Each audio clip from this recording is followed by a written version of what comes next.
आपल्या योजनाकार या लोकप्रिय YouTube चॅनलवरती तर एकंदरीत PM किसान योजनेच्या माध्यमातून देण्यात येणाऱ्या 19व्या हप्त्यात तसेच नमो शेतकरी महासन्मान निधी योजनेचा जो हप्ता देण्यात येतो त्याच्यामध्ये कधी वाढ होणार असे शेतकरी उपस्थित प्रश्न आहे त्या जे प्रश्न विचारत आहे त्याचं उत्तर या व्हिडिओच्या माध्यमातून देण्याचा मी प्रयत्न करणार आहे। तर एकंदरीत हप्त्यामध्ये कधी वाढ होणार म्हणजे दुपटीने कधी वाढ होणार तर या दिवशी होणार आहे सविस्तर माहिती जाणून घेऊ। तत्पूर्वी एक विनंती आहे, आपल्या YouTube चॅनल तुम्ही सबस्क्राइब केलं नसेल तर सबस्क्राइब करून घ्या। एकंदरीत मित्रांनो PM किसान योजनेच्या माध्यमातून देण्यात येणारा 19वा हप्ता आहे आणि प्रधानमंत्री किसान महासन्मान निधी योजनेचा आतापर्यंत देशातील शेतकऱ्यांसाठी 18 हप्ते देण्यात आले आहेत। 19वा हप्ता मिळणार आहे। एकंदरीत 19वा हप्ता PM किसान योजनेचा आणि नमो शेतकरी महासन्मान निधी योजनेचा कितवा हप्ता तर 6वा हप्ता शेतकऱ्यांच्या खात्यामध्ये जमा होणार आहे।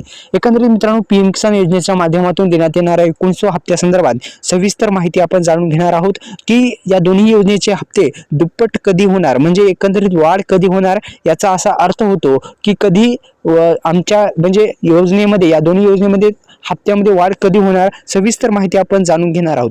तर एकंदरीत मित्रांनो तुमची KYC प्रक्रिया PM किसान योजनेच्या माध्यमातून देण्यात येणाऱ्या हप्त्यामध्ये जर केली नसेल तुम्ही तर करून घ्या।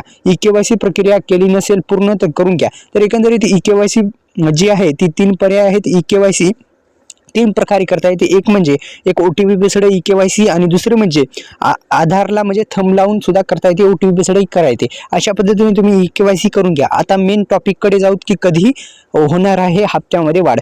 तर एकंदरीत मित्रांनो हप्त्यामध्ये कधी वाढ होणार आहे तर अर्थसंकल्प जो आहे तो फेब्रुवारी महिन्यामध्ये जाहीर होणार आहे। त्याचमध्ये हा जो निर्णय आहे म्हणजे PM किसान योजना आणि नमो शेतकरी योजनेमध्ये जे हप्त्यामध्ये वाढ आहे ती होणार आहे। एकंदरीत आपल्या YouTube